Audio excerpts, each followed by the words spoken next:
Traders నమస్తే, this is Sri. Welcome back to NSM Shritan Stocks. ఈ రోజు అనాలిసిస్ లో మనం ముందుగా చూసుకున్నట్టయితే బ్యాంక్ నిఫ్టీ సెన్సెక్స్ ఎలా పెర్ఫార్మెన్స్ చేస్తున్నాయో మనం ఇప్పుడు చార్ట్లోకి వెళ్ళి చూద్దామండి ఒకసారి. సో ఫ్రెండ్స్, మనం బ్యాంక్ నిఫ్టీ చూసుకున్నట్టయితే ఓపెనింగ్ 53,108 దగ్గర మనం ఓపెనింగ్ అయ్యి ద లోయెస్ట్ గా 52,815 కి లో వచ్చినప్పటికీ మనకి క్లోజింగ్ అనేది 53,130 దగ్గర క్లోజ్ అయిందండి. 14.45 పాయింట్స్ మనం గెయిన్ చేసుకున్నాం. అదమని 0.03% గెయినింగ్ లో ఉంది ఫ్రెండ్స్. అయితే మనం నిఫ్టీ చూసుకున్నట్టయితే నిఫ్టీలో మనకు ఓపెనింగ్ 24,370 దగ్గర ఓపెన్ అయింది. మనకి హై వచ్చి 24,403 హై ఇచ్చినప్పటికీ 24,302 దగ్గర మనకి క్లోజింగ్ అనేది మనం చూసామండి. 15 పాయింట్స్ తో మనకి అది గెయిన్ ఉంది. 0.06% తో గెయినింగ్ లో నిలిచింది మనకి వాళ్ళ నిఫ్టీ. వేరేస్ మనం సెన్సెక్స్ లో చూసుకున్నట్టయితే 80,331 దగ్గర మన ఓపెనింగ్ ఇచ్చి 80,392 దగ్గర మనకి హై వచ్చిందండి. అట్లాగే మనకి క్లోజింగ్ వచ్చి 80,409 దగ్గర మనకి క్లోజ్ ఇచ్చింది. 62 పాయింట్ ఓవరాల్ గా మనం గెయిన్ చేసుకున్నాము 0.08% తో. అలాగే ఈ రోజు మనకి టాప్ గెయినర్స్ టాప్ లోజర్స్ చూసుకుంటే టాప్ గెయినర్స్ లో ముందుగా మనం చూసుకునేవి Tata motors, HCL, ICICI, Sun Pharma and TCS. వేరేజ్ మన గెయినింగ్ చూసుకున్నట్లయితే అలాగే 2.75% తో మనకి టాటా మోటార్స్, HCL వచ్చి 2.63% తో, అలాగే ICICI 2.53% తో, సన్ ఫార్మా 1.83%, అలాగే TCS వచ్చి 1.38% తో టాప్ గెయినింగ్ గా నిలిచినాయి. టాప్ లూజర్స్ మనం చూసుకుంటే HDFC bank, Bajaj finance, Adani ENT, Wipro and TechM. HDFC bank వచ్చి -2.30% లాస్ లో ఉండగా బజాజ్ ఫైనాన్స్ వచ్చి -2.06%, అలాగే అదానీ -1.47% క్లోజింగ్ ఇవ్వగా విప్రో -1.25% లాస్ అయిందండి. అలాగే టెక్ఎం చూసుకుంటే -1.20% మనకి టాప్ లూజర్స్ గా ఈ రోజు మనకి చూసుకున్నాం. అలాగే మనం అనాలిసిస్ లో పార్ట్లోకి వెళ్ళేటప్పటికి ముందుగా నేను మీకు ఒక విషయం చెప్పాలండి. అయితే మన డిస్క్రిప్షన్ లో లింక్ ఉంది ఫ్రెండ్స్. మీరు ఎవరైనా మనకి ఫ్రీ గ్రూప్ లో జాయిన్ అవ్వాలన్నా, అలాగే మన అలయన్స్ లింక్ తో జాయిన్ అయ్యి మన అలయన్స్ గ్రూప్ లో జాయిన్ అయ్యి మేము ఇచ్చిన కాల్స్ అన్ని ఫ్రీగా మీరు ఎంజాయ్ చేయాలన్నా, బట్ టాప్ టు టైం మేము ప్రీమియంలో ఏదైతే ప్రొవైడ్ చేస్తున్నామో అలయన్స్ లింక్ తో ఓపెన్ చేసుకుని జాయిన్ అయిన వాళ్ళకి సేమ్ టు సేమ్ అన్ని మేము ప్రొవైడ్ చేస్తున్నాం, దట్ టు ఫ్రీగా. సో అలయన్స్ గ్రూప్ లో లింక్ ఉంది ఫ్రెండ్స్. లింక్ ద్వారా మీరు జాయిన్ అయ్యి బెనిఫిట్స్ అన్ని పొందొచ్చు. Coming to bank Nifty analysis. Bank Nifty analysis మనం చూసుకున్నట్లయితే నేను మీకు 15 మినిట్స్ టైం ఫ్రేమ్ లో చెప్తున్నాను ట్రేడర్స్. ఇది మనకి నిన్నటి పిన్ బార్ తో ఈ విధంగా స్టార్ట్ అయింది చూడండి. ఇది మనకి సపోర్ట్ అనుకోవచ్చు, ఇది మనకి రెసిస్టెన్స్.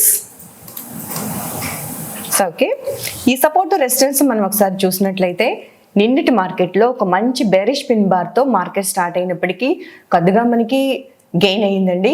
గెయిన్ అయినప్పటికీ ఇక్కడి నుంచి చూసుకుంటే మనకి ఇదంతా కన్సల్టేషన్ పార్ట్ లోనే ఉంది ఫ్రెండ్స్. అయితే ఈ రోజు మార్కెట్ లో మనకి గ్యాప్ అప్ ఇచ్చినప్పటికీ మార్కెట్ ఎక్కడగా నిలవలేదండి. మనకి వచ్చి మార్కెట్ ఓపెన్ అయిన దగ్గర నుంచి 53,249 దగ్గర నుంచి 52,791 ఇంచుమించు మనకి 300 పాయింట్స్ లాస్ అయ్యి సెకండ్ హాఫ్ లో మాత్రం మనకి కొద్దిగా రికవరీ అనేది ఇచ్చి మళ్ళీ ఎక్కడైతే మార్కెట్ నిన్న కన్సల్టేషన్ లో ఉందో సేమ్ అదే పాయింట్ దగ్గర మళ్ళీ మనకి మార్కెట్ క్లోజ్ అనేది మనం ఇవాళ చూసామండి. So consultation is very important friends. ముందు రోజు 1 వీక్ పాటు మనకి మార్కెట్ కన్సల్టేషన్ లో ఉన్నా, ముందు రోజు కన్సల్టేషన్ లో ఉన్నా దాన్ని మనం ఇట్లా బాక్స్ లో ఉంచుకొని మనం ఈ రోజు మార్కెట్ అక్కడ ఉందా లేదంటే క్లోజ్ అవుతుందా మళ్ళీ కన్సల్టేషన్ లోకి వెళ్తుందా అనే పాయింట్ మనం ఎప్పుడు కూడా గుర్తుపెట్టుకోవాలి. సో రేపటి మనం ట్రేడింగ్ చూసుకుంటే కనుక ఈ జోన్ లో మార్కెట్ ఓపెన్ అయితే మీకు ఫస్ట్ టార్గెట్ వచ్చి ఈ రోజు హై ఏదైతే ఉందో అది మీకు ఫస్ట్ టార్గెట్ 53,360 మీరు ఫస్ట్ టార్గెట్ అవుతుందండి. అలాగే దీన్ని క్రాస్ చేస్తే ట్రైల్ చేసుకుంటూ మీరు వెళ్ళొచ్చు. లేదు మనకి మార్కెట్ ఈ ఏరియాలో అంటే బేరిష్ గా PE సైడ్ తీసుకోవాలంటే మార్కెట్ ఈ ఏరియాలో ఓపెన్ అయ్యి క్రాస్ అయ్యి ఇక్కడి నుంచి స్టార్ట్ అయితే కనుక మనకి ఇది ఫస్ట్ టార్గెట్ అవుతుందండి. 52,791 మనకి ఫస్ట్ టార్గెట్ అవుతుంది. అలాగే మనకి సెకండ్ టార్గెట్ వచ్చి మనం ఏదైతే 200 EMA మనం చూసుకున్నామో 200 EMA మనకు సెకండ్ టార్గెట్ అవుతుంది ఫ్రెండ్స్. ఈ లెవెల్స్ మీరు గుర్తుపెట్టుకోవచ్చు, నోట్ చేసుకోండి లేదా స్క్రీన్ షాట్ తీసుకోండి బ్యాంక్ నిఫ్టీలో. అలాగే మీకు నేను టెలిగ్రామ్ గ్రూప్ కూడా చూపిస్తాను ఫ్రెండ్స్. ఎందుకు మేము లెవెల్స్ ఇంత యాక్యురేట్ గా ఇస్తున్నాము అంటే మీకు ఇక్కడ చూడొచ్చండి. బ్యాంక్ నిఫ్టీ అనేది 52,900 PE మేము 420 దగ్గర మేము ఇక్కడ ప్రెజెంట్ చేసినప్పుడు 420 యాక్టివేషన్ అయిందండి. 435, 450 అండ్ 470 ఫైనల్లీ 490. సో సుతిన్ స్టాక్స్ లో ఇచ్చినటువంటి లెవెల్స్ కి యాక్యురేట్ గా వర్క్ చేస్తానడానికి నేను మీకు టెలిగ్రామ్ గ్రూప్ చూపిస్తున్నానండి. అలాగే నేను బజాజ్ ఫైనాన్స్ కూడా నేను చూపించాను. మనం ముందు రోజు అనాలిసిస్ చూసుకుంటే కనుక బజాజ్ ఫైనాన్స్ కూడా నేను మీకు టార్గెట్ ఇచ్చి ఉన్నానండి. అట్లాగే బజాజ్ ఫైనాన్స్ చూడొచ్చు మీరు ఇక్కడ. ఈ సైడ్ ఈ సైడ్ రెండు చెప్పుకున్నాం ఫ్రెండ్స్ మనం. చూడండి మీకు ఇక్కడ చూస్తే బజాజ్ ఫైనాన్స్ 186 దగ్గర మేము కాల్ ప్రొవైడ్ చేసాము. ఇక్కడ 186 కి మనకి యాక్టివేట్ అయింది. 193, అట్లాగే 202 అండ్ 215. సో ఫ్రెండ్స్ ఇలా మీకు ఇచ్చినటువంటి లెవెల్స్ యాక్యురేట్ గా వర్క్ చేస్తున్నాయండి. అలాగే నేను మీకు ఇంకొక కాల్ కూడా చూపిస్తాను. సెన్సెక్స్ 80,200 సిఈ మేము 31 దగ్గర 315 315 దగ్గర మేము ప్రెజెంట్ చేసామండి.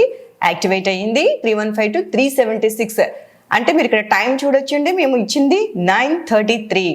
సో 9:45 అంటే విత్ ఇన్ 12 minutes లోనే కాల్ బూమ్ అయ్యిందండి. ఇక్కడ 405 అంటే మనకి 15 minutes లోనే 100 పాయింట్స్ అనేది మనం ఇక్కడ గెయిన్ చేసుకోవడం జరిగింది. సో ఫ్రెండ్స్ అనాలిసిస్ యొక్క రిజల్ట్ ఇలా ఉంటుందని చూపించడానికి నేను మీకు టెలిగ్రామ్ గ్రూప్ చూపించానండి. సో ముందు రోజు కానీ మనం అనాలిసిస్ చేసుకుని బ్యాక్ టెస్ట్ చేసుకుని మనకి మూమెంట్స్ ఎక్కడ వస్తాయి అనేది మన లెవెల్స్ ప్రకారం తీసుకుంటే ఆ టైంకి మనం ఆ స్టాక్లో ఎంట్రీ ఇవ్వడానికి చాలా ఈజీగా ఉంటుంది. సో ఫ్రెండ్స్ డిస్క్రిప్షన్లో లింక్ ఉంది. లింక్ ద్వారా మీ ఫ్రీ గ్రూప్లో జాయిన్ అవ్వచ్చు. రేపటి అనాలిసిస్లో మళ్ళీ కలుద్దాం. Thank you so much friends.